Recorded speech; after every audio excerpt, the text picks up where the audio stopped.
So my name's Josh, Senior Developer at Custom D, and we're going to be running these events once a month, usually on the first week. Mainly geared around Laravel, but basically anything PHP related goes. Big thanks to Custom D for providing the drinks. Big thanks to WebTools for providing the space and the pizza. And tonight we have Sam, the Technical Director at Custom D.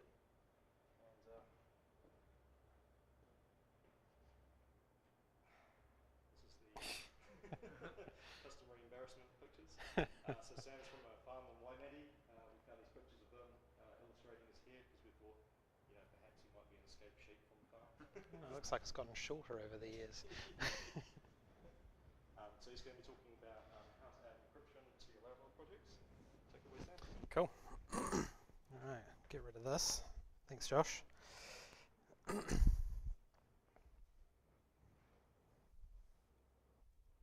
No, it won't go away. All right.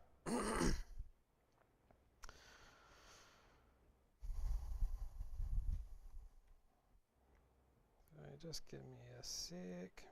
Right, cool. So as Josh said, I'm the technical director at Custom D, and it's kind of my job to oversee all of this and make sure everything's secure and all that sort of thing. So we obviously, in New Zealand, just kind of going back a little bit. For some reason, my presenter notes aren't showing up here. It's kind of annoying. Is it because it's not mirrored? Here we go. Go like that.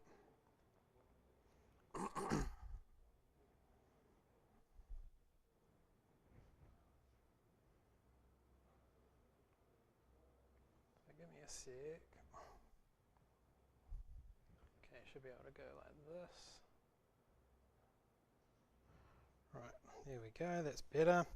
All right, so in New Zealand, obviously, we've got the Privacy Act, and that sets out, the 13 privacy principles. So summarizing those, if you have a reason to store and collect personally identifiable information from users, then it's your responsibility to ensure that information is kept safe and secure. So that's the part we care about today.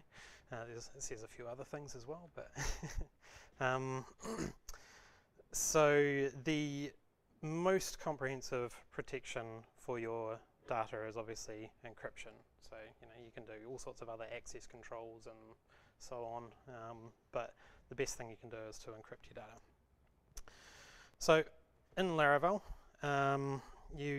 if you are currently storing, personally identifiable user data or commercially sensitive information, you might already have heard about the Illuminate Encrypt library.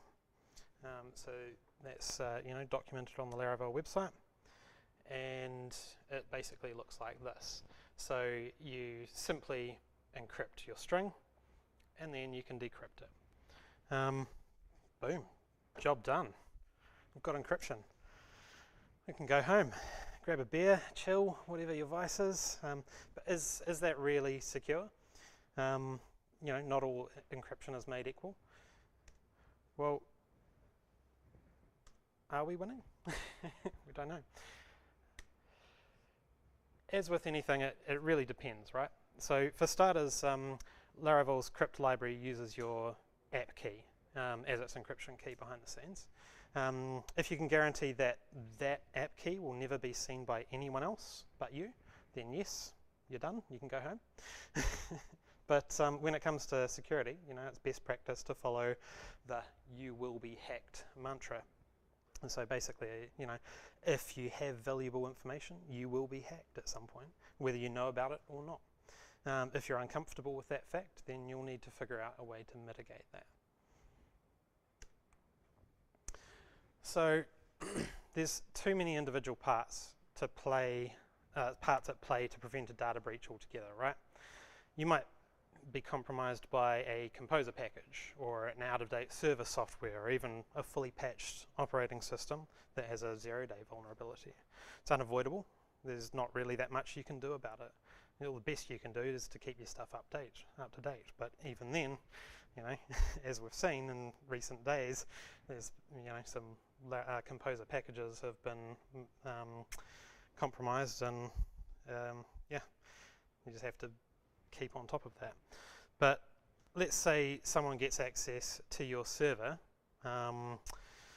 where your Laravel app's running, and immediately they've now got access to your environment. They can see your app key, and they can decrypt all of your data. So if you're using the Laravel Crypt library, that's gone. So they don't even need to copy your app a copy of your app to decrypt it, and they can just take a quick dump of your database and install the Illuminate encryption package and define the same app key, and they've got access to every piece of data encrypted with that whenever they want it, for as long as you're using that same key. Consequences could be dire. So, what does mitigation look like? How do we plan for the worst and limit the impact of a data breach to avoid that?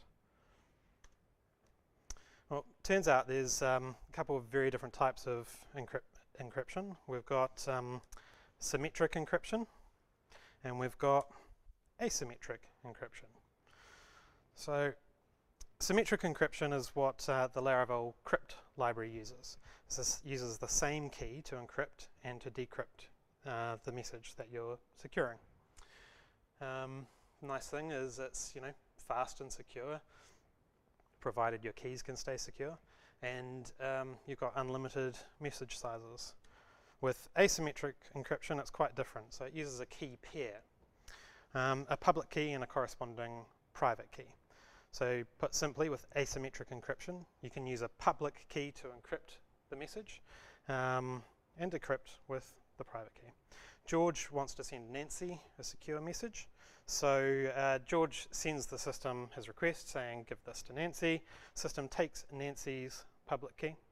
And remember, it's public, so there's no need to keep that secure. And it uses that to encrypt the message. When Nancy logs in to see her new message, system takes her user's private key and decrypts the message. So only she can access that message. Nancy's private key can be kept safe and secure because it's not encrypted, because it is itself encrypted on the server using a key derived from her password. And because we never actually store her password in plain text, we use a one-way hash. No one can decrypt her private key without first finding out her password or watching her login or something along those lines. So this is a potential solve, to our issue. There's some drawbacks though. First, asymmetric encryption is much slower. And second, this is the big one, the public key can only securely encrypt very short messages. In fact, they have to be shorter than the key's length, which kind of limits you to, depending on your key length, it limits you to only a few characters, and you might not be able to encrypt everything you need. So that rules it out for most applications. You could get around that by encrypting the data in blocks, but because asymmetric encryption is slow, that quickly causes performance issues in your applications. So smarter people than me thought up a really great idea. Why not use both? A hybrid encryption. That combines symmetric and asymmetric encryption techniques to get around the message length issues and the performance issues.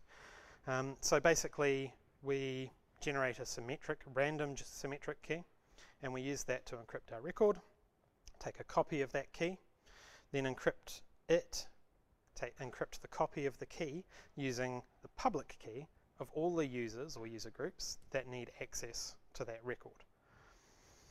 To decrypt, just reverse the process, take the user's private key, decrypt their copy of the symmetric key, and then decrypt the data. You might not realize this, but you're actually already using hybrid encryption. This is how SSL works. Generates a random session key, our symmetric key, and shares that with the server by encrypting it with the SSL public key. And the server decrypts the session with the private key. So if you've ever set up SSL on a server, you might know about that.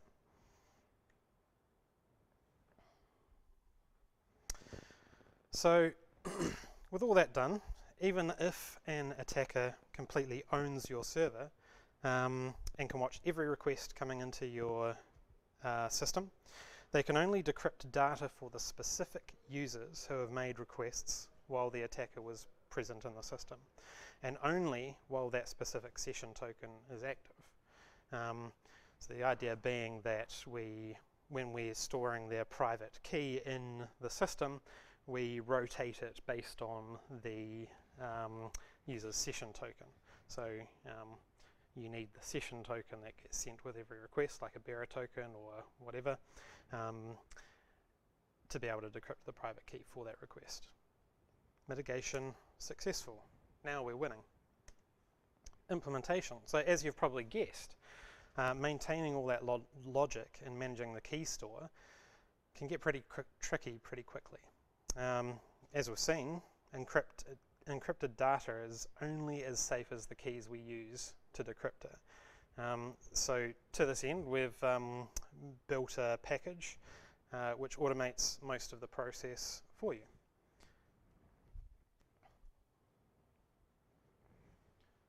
So that's the package there. Now we'll have a bit of a play around with it. Show you how to get set up. So I'll switch this back to mirroring.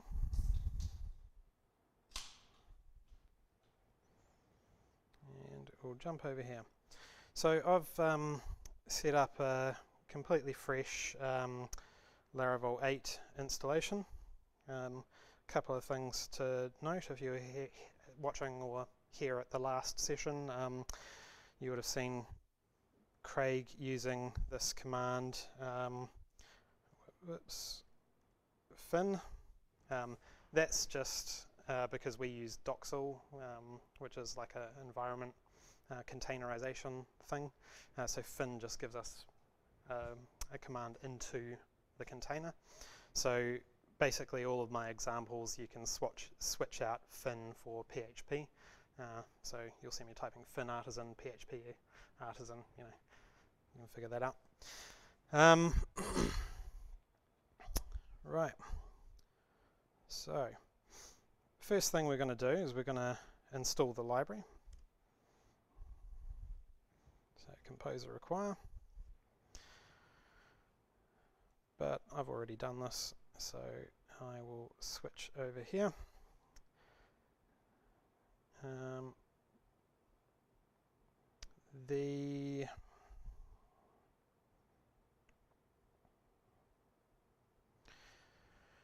So yeah, once you install the library, the next thing you need to do is basically just publish the config and migrations. So the library is available on GitHub, just here.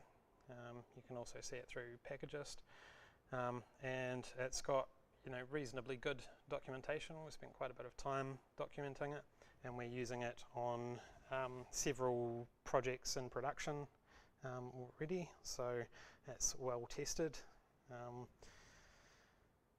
and well patched and maintained.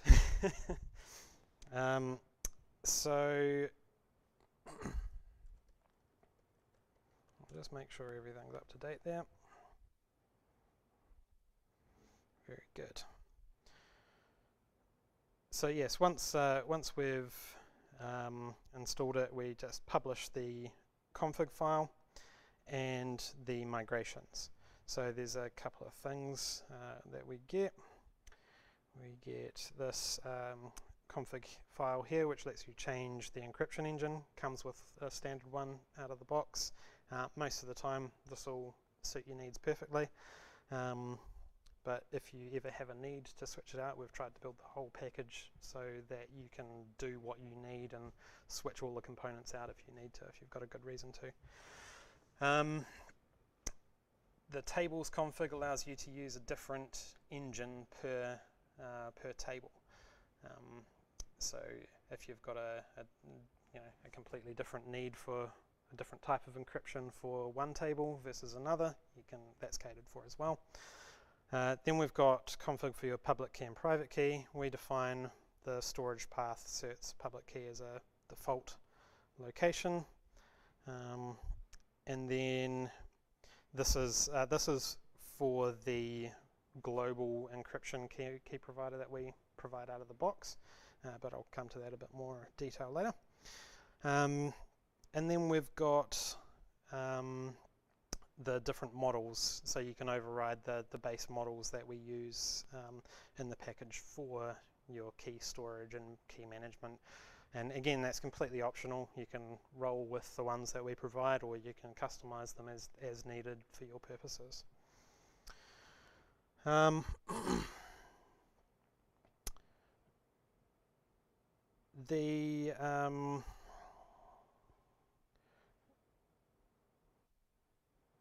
So yeah, the global key provider doesn't really give you any major benefits over the crypt encrypt string in terms of security. What it gives you is a lot more convenience in that when you bind the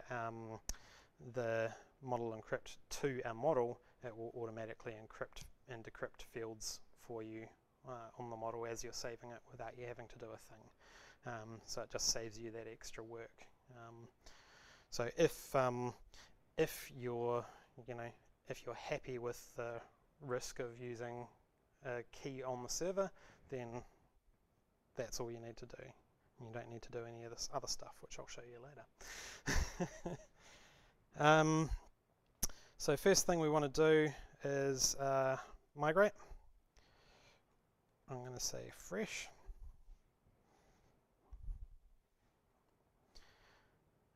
And you'll notice that when we published our migrations, tell me if this is too small for you to read.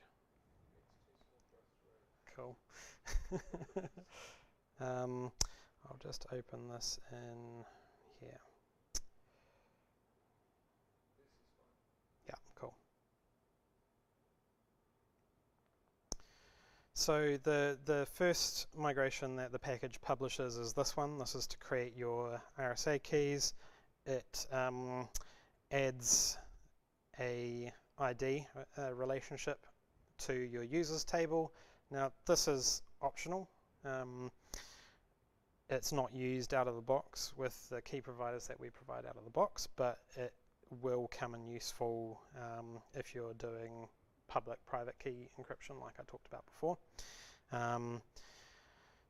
Then you've got the key store and the key store keys table. So this is where we store all of our synchronous keys, and this tells us, okay, we've got this table and this record. This is the key to the synchronous key to encrypt and decrypt that record. And then the key store keys table links your user key or your public-private key pair to that synchronous key, right? So it has the individual user's copy of that synchronous key encrypted with that user's public key, so that they can then decrypt the synchronous key, and away we go. Make sense?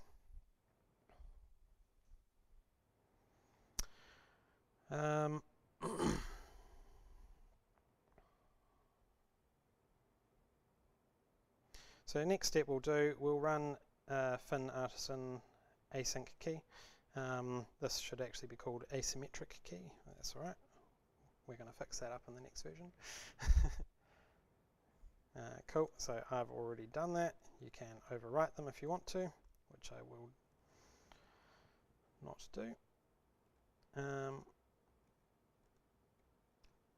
Bearing in mind, if you overwrite these async keys, you will lose access to all of your previously encrypted data, which may or may not be what you want. I don't know. So then the next thing we will do is we'll make a model, and we'll figure out how to bind this library to our model. So I'm going to create the contact model, which I've already done because I checked out the branch. So we'll have a look at that.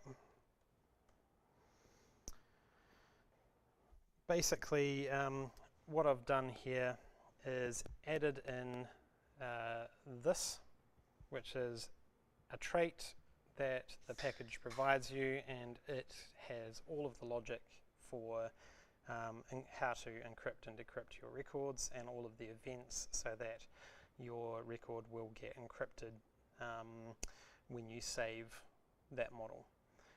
So I will show you how that works.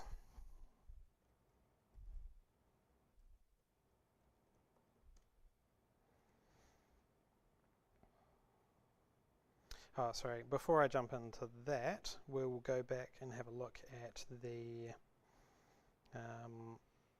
migration for the contacts table. So couple of important things in here. You'll see we've got these field types defined in here, and these come from the package. We have an extension to Blueprint and Schema, which the reason behind these is that, as you probably expect, when you say I want a string of 100 characters to Laravel, it will create a varchar field with a limit of 100 characters, right? That is not necessarily going to be big enough to store your encrypted data. So we have some logic behind the scenes there to work out what the maximum size of the encrypted string would be, and to create a proper field type for that. So if we have a quick look at the database, you'll see the contacts table has name 100, but you'll see in here that it's actually created a text field. So that's something to be aware of, just when you're designing your database. And that is just so that we can fit all of the encrypted text into that field. So for example, if I were to say 10 characters and migrate fresh, you would see that it's now varchar 188, because it's calculated that 188 characters is the maximum length.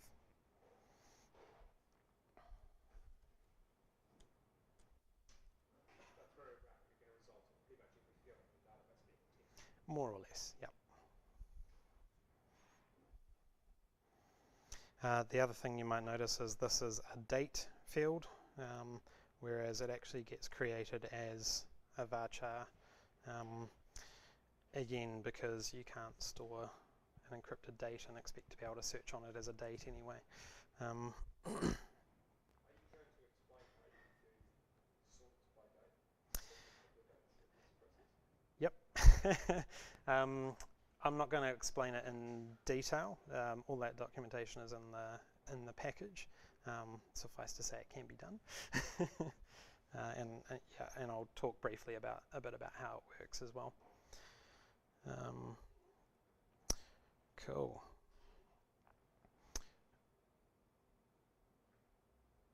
So tinker time. Yep. Sorry? Yeah. So what we're going to do. Yep, I did. Just to make sure. Maybe I didn't. Who knows? Thanks, guys. Got my back. Cool. So we'll just create a contact, right? So once again, we'll have a look at the contact model. Contact model has 3 encryptable fields and 3 fillable fields. These don't have to be the same. They just are in my demo, just cause. And we've got this key providers array in here. Now this key providers array can be whatever key providers you want. There's methodology in the package, which I'll show you later. There's there's an interface for creating your own key provider, and we will actually build a specific one in this demo. But like I say, the global key provider out of the box gets you up and running fast, and we'll see how that works. So we'll create our contact, and look at that, and we've got some encrypted data right there. Open up the database. Here's our record. probably can't see that. I don't know, I can blow this window up, but in any case you can see it here. So how do we get that data back? Well, if I go, if I find the contact, again, you just see all the encrypted data. Now that's because we have a performance optimization in there. So it will only bother trying to decrypt the data if you actually try and access that attribute. So when I say contact name, you'll see it comes back as John, which is indeed what I saved. Same with birthday and address. Yep, to array. That's a good.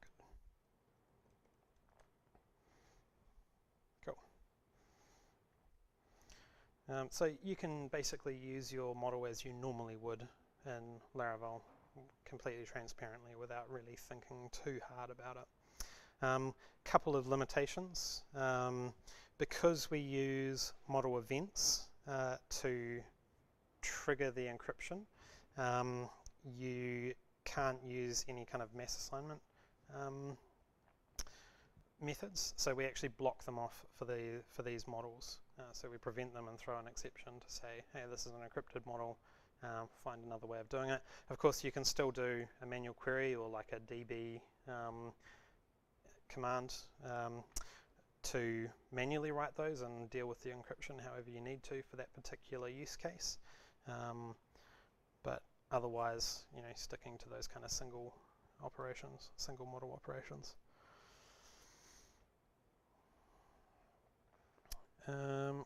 Cool, so now that we've got some simple encryption up and running, let's switch this to a user-based key provider with the public-private by users that I was talking about before. So for this we're going to use the documented example user key provider, but we don't have a package for this just yet. We're going to be putting one together as a kind of a starting point for you to do whatever customizations you like on top of. But for now we've got this this documented here. So again, oh, I should do that one day. Switch to the next branch. Now there's a few things going on in here. The main thing in user, you'll see we've switched, we've added this trait user key store, which has all of our, so we've added this trait user key store which provides all of our logic for managing public-private keys on the user.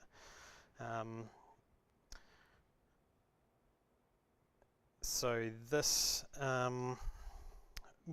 does a few kind of useful things. Basically, when you're creating a record, it takes your user password, creates a key pair, and then hashes the password to store on your model, which is probably something you tend to do on your user models anyway, unless you just hash them in the controllers or whatever. But this is quite a good pattern, and you don't have to think about it wherever you are, even if you're in Tinker or whatever. Similar for updating. If your password is changed and the password is already pre-hashed, we throw an exception to say, actually, we need the plain text password to be saved here so that we can create a new private key. For this to work, we have to have a private key in the user session. I'll talk about how that gets there in a minute. But then again, we do the same thing. We hash the password and we run this little action. I'm not sure if you've seen this kind of action pattern before, but it's quite a handy one that they're starting to use in some of the core Laravel packages. and basically it's you add this actions folder and you create these little classes which have kind of single use functionality, or kind of reusable functionality rather, that you can pull in across your app wherever you like. So this particular one uses the packages set private key method, and it will basically save a new the new version of that private key encrypted with the user's password. Make sense?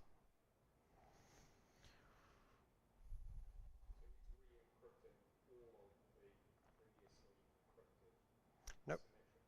Nope.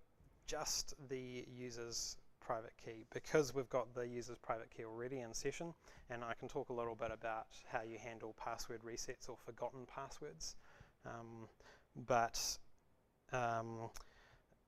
This particular process assumes that you've already got the user's private key in their session, and this is a present password reset.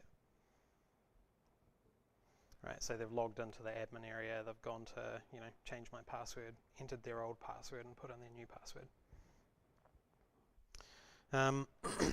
In the case, I'm not specifically going to demo it today, but in the case of forgotten passwords, what we tend to do is we have a secret question answer mechanism where we basically get people to save, say, 1, 2, 3 secret questions, and the answer to that secret question becomes the key for a copy of their private key.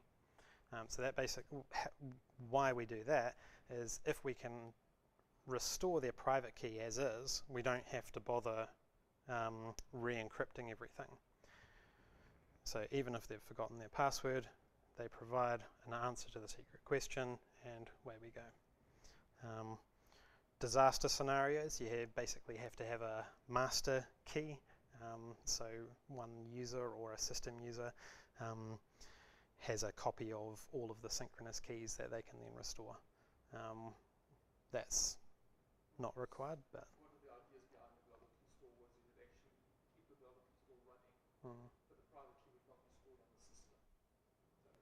So encrypt everything, and in event you need to shut the private key back on. Yeah. So for example, you might store the private key in something like Bitnami, or sorry, what's it called, HashiCorp Vault, or something like that.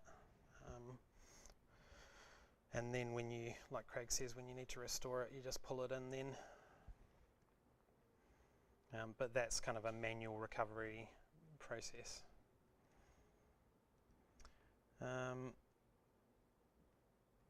So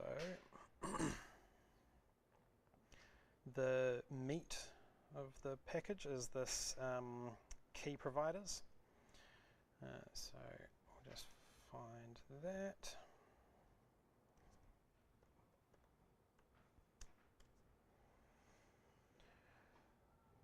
So essentially, the key provider abstract tells you that you need to create 2 methods, and one is get public keys for table, and the other is get private key for record. So what this is doing is it's saying, okay, this is the record that I want to encrypt. And you basically have to make a decision in your key provider about which users should have access to that, so which public keys you give to the encryption engine. And the encryption engine will then take all of those public keys and encrypt a copy of the synchronous key for that. That make sense? So that's basically your access control layer in there. And that's why you may have noticed on the encryptable model, we have an array of key providers, because you may want to set up group key stores so that you've got a public private key for a specific group. and you can then just set up a priority order of which key stores to use, and it will iterate through that, and the first one to return a set of keys will be used. That make sense?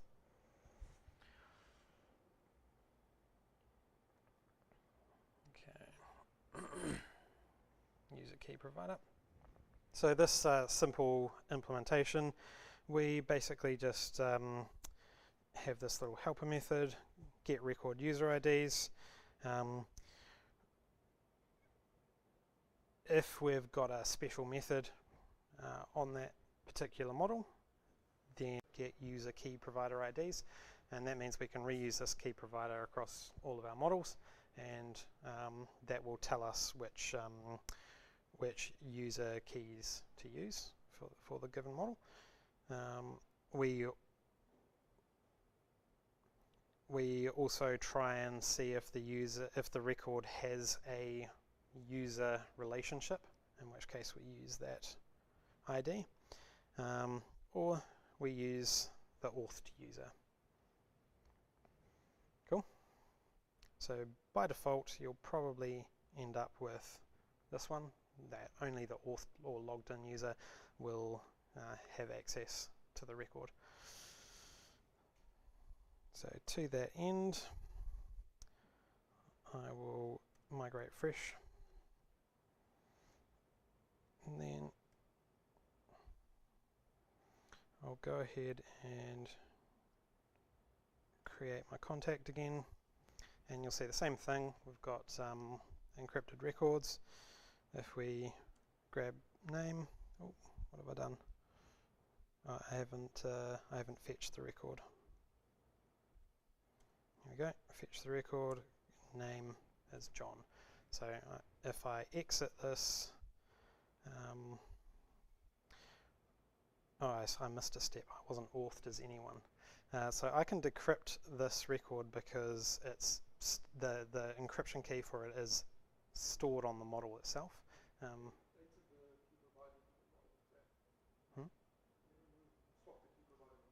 Yeah, I did. Yeah. Sorry, contact model. Oh, what?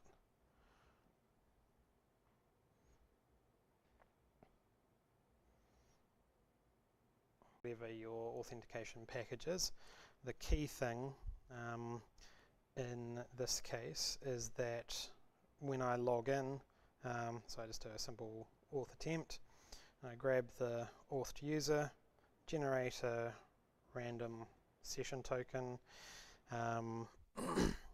then grab the decrypted private key that was created for that user, and of course I have to use the password one, but you can chop and change it for whatever you like.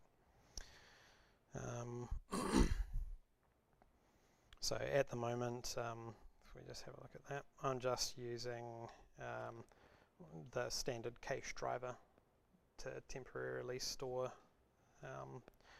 the session keys with an expiry,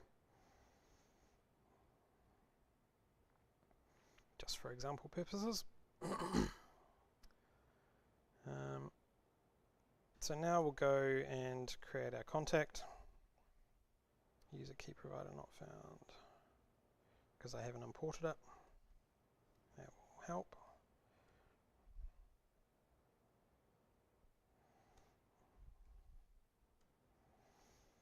Got our encrypted model, ID 2.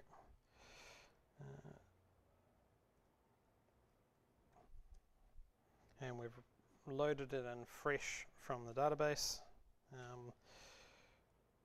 And now if we say contact name, we've got the decrypted name.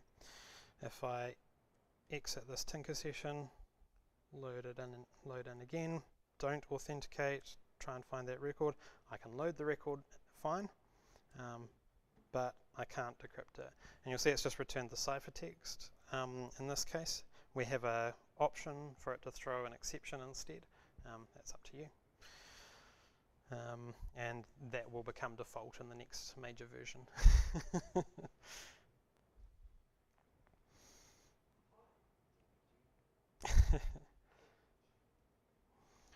So if we create a new user over here, where's my user? I'll just copy it over from here.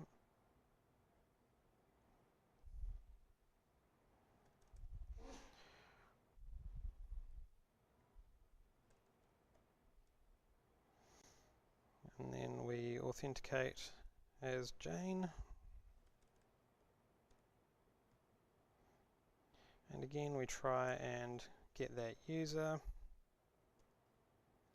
Again, she can't access it.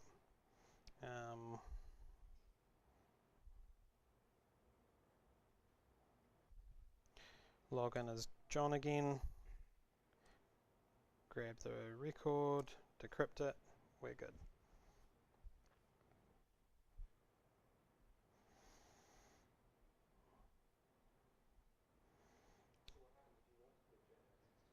Sorry? If you do want Jane to have access to that record, then somebody who has access to that record needs to delegate it to her. So basically how that works is you have to find a copy of that synchronous key, decrypt it, re-encrypt it for the new user. So we've got a few helper methods in here that will help you to do that. But yep, it is something you have to think about.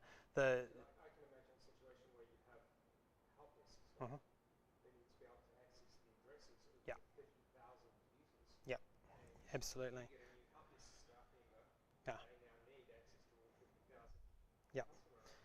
And that is one of the reasons why we have multiple key providers that you can define. So you can create a group key so that instead of having to loop through every single record and every single user that needs access to that record, you can use a single group key for a given set of permissions to encrypt all of that data and just have the one synchronous key record that you need to decrypt. So how that works is that each user then gets a encrypted copy of that specific private key.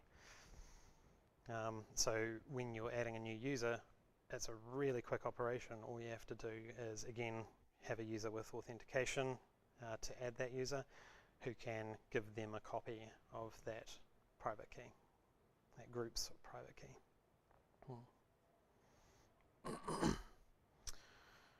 Cool. So that's pretty much it. I said I was going to talk a little bit about searching. So down the bottom of the documentation here, you'll see there's a few suggested packages or recipes.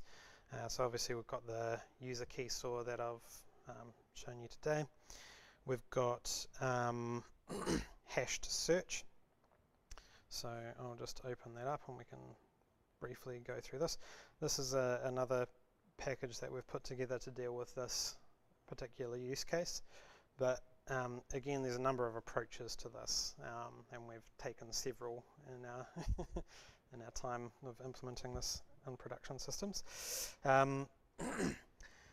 The one thing you have to be aware of is this note. So how this search package works is essentially it stores a hash of every kind of character and uses that in search.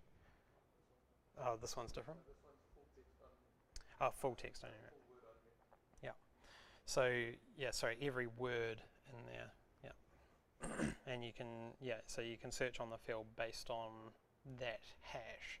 So when you do your search, you rehash the search term and then you search your database for that hash. But obviously there's a consideration. You have to think about leakage. So indexing rows that have the same value, they're likely to end up with the same hash, right? So if you use this for like last name, then people can use that information to predict who that person is. You'd be surprised, how sophisticated things can be to match all that up. So this reference is a really good article to help you make some of those decisions. Some other solutions are basically using something like Elasticsearch to... Craig, do you want to talk about this one? Because you've done it. Yeah, so Elasticsearch set it up, and what you'd have to do is obviously set it up, get inside, tell it not return the fields, and actually encrypt it on that end. Mm. Then it does its own indexing search, Elasticsearch, which will return you an ID, which you can then use to access your record. Yeah. The other one we did, which Sam was alluding to earlier, was where we actually encrypted each letter. Problem was that it became heavy on the dollars. Yep. Yeah. Yep. Pretty much gave up on that one quickly and moved over to Elasticsearch. Yeah. So that particular methodology works quite well hashing in Elasticsearch. It deals with that amount of data a lot better than a simple SQL table. But yeah, that's kind of the general gist of how you accomplish search. And sort is a similar sort of problem. Basically, it's maintaining I'm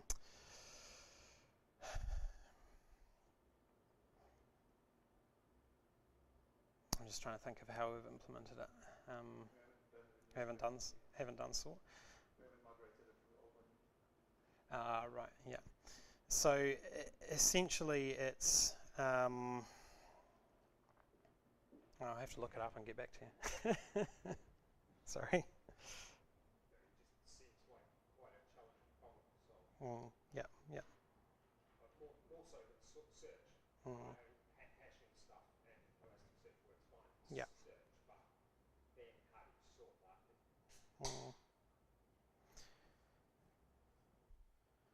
is actually something we should put on our issue list, is sorting. Yeah.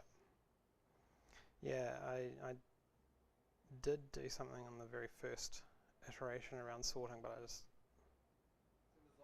Yeah.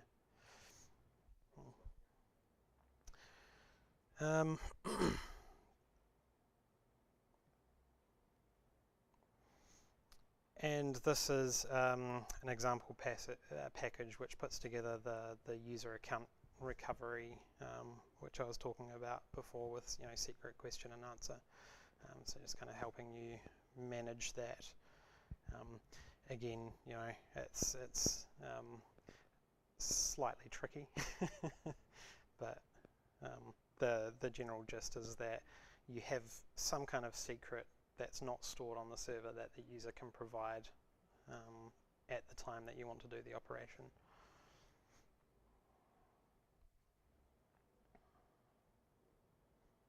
Cool.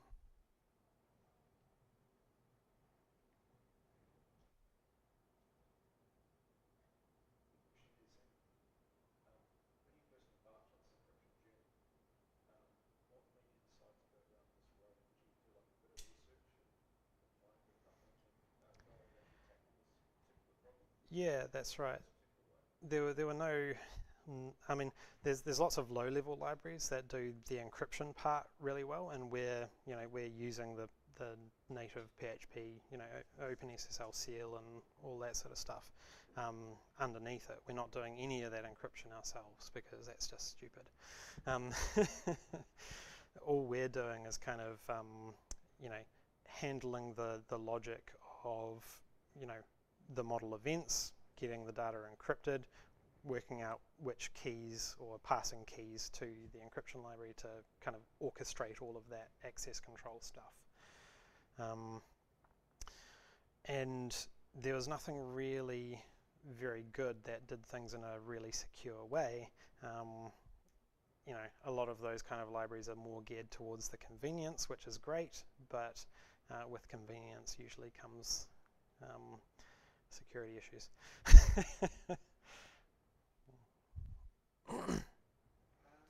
I would say this is probably overkill for most projects. It's more for, well, at least the whole user key part of it.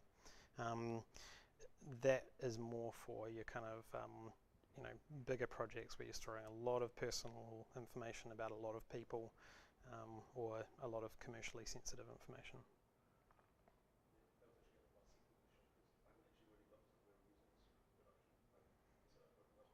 Yeah.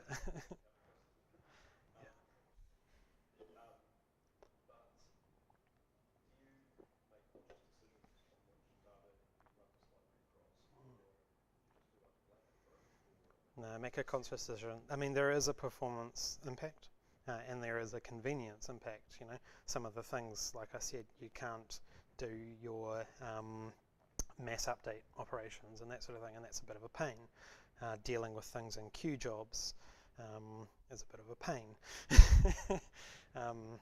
So you only really want to encrypt what you have to, but it's useful to have a tool there to do that when you do.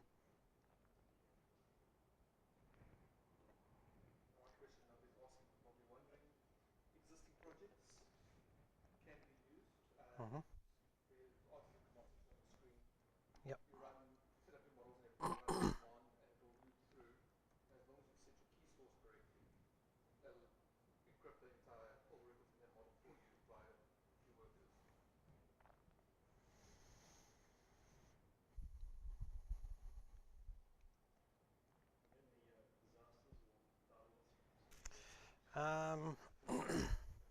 Not. We have had, but nothing, I would say, unrecoverable. Have we, Tim? Yeah. When incidents with like encrypted data showing up on the client. Yep. Yep. It's one of the drivers behind throwing an exception when you can't decrypt something. Yeah. Very early. Yeah. And what about local development?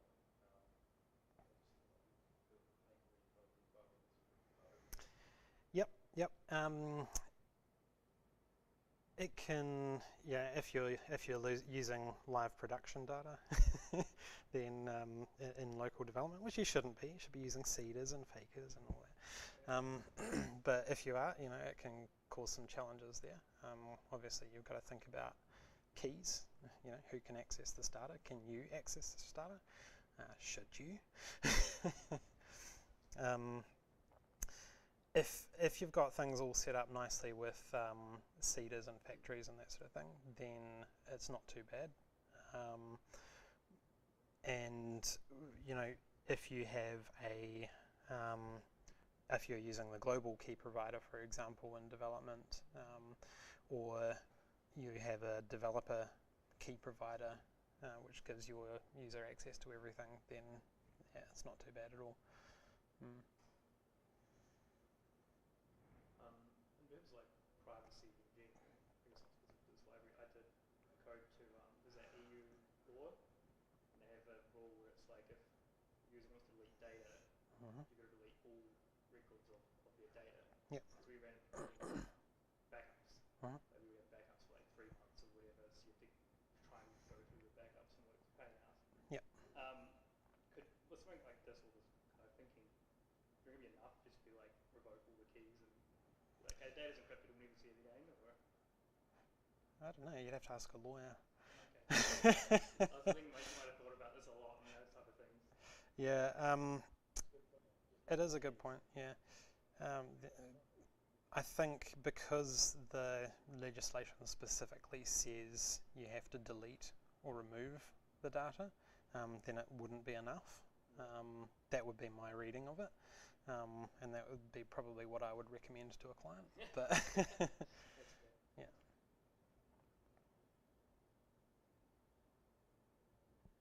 I certainly wouldn't take that as legal advice. No. I think there's certainly an argument there you could make. It's like, I don't have any way to get to this, but I guess you've got a trust thing going on. So. Yeah. Yeah, I mean that's right. It's probably from a legislator's point of view, you've got the encrypted data. Who's to say you don't have a key, hidden away somewhere? Yeah. I think at the start is the New Zealand Privacy Act and all that kind of stuff. Yeah. Is there anything that would stand out in that from a legal perspective? You're like, oh, everyone should definitely know about that little weird rule or something that. There's very little teeth at the moment to the Privacy Act in New Zealand. That is likely to change.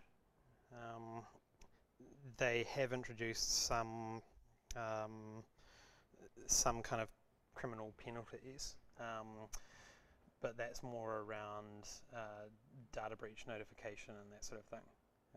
So if you do have a data breach, making sure that you're notifying the relevant authorities, like the Privacy Commissioner. Yeah. So the system set up, you have to say there's a data breach, but all your data is encrypted. Yep. So the wording says something along the lines of a serious breach, and there's no kind of hard and fast rule around what a serious breach is, or one that is likely to cause serious impact.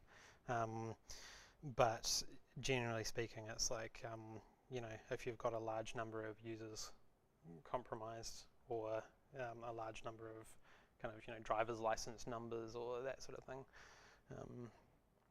then, that is a notifiable breach. Whereas this might help limit what might be classed as a notifiable breach. But yeah, that would certainly be a call for you to make. I don't think that it would. Just because it's encrypted, still be. Yeah, certainly my recommendation would be to notify if in doubt. Yeah, absolutely.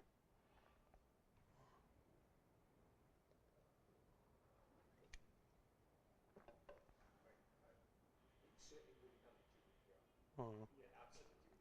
Yep.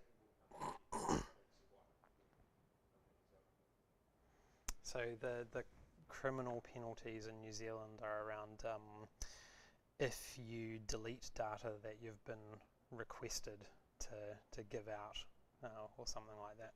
Oh, okay. You can't just be like, oh, I lost it. Yeah. Any other questions?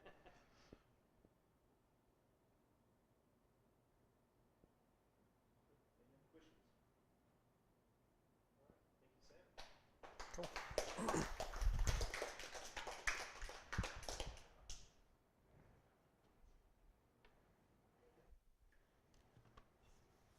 All right, that's us for tonight.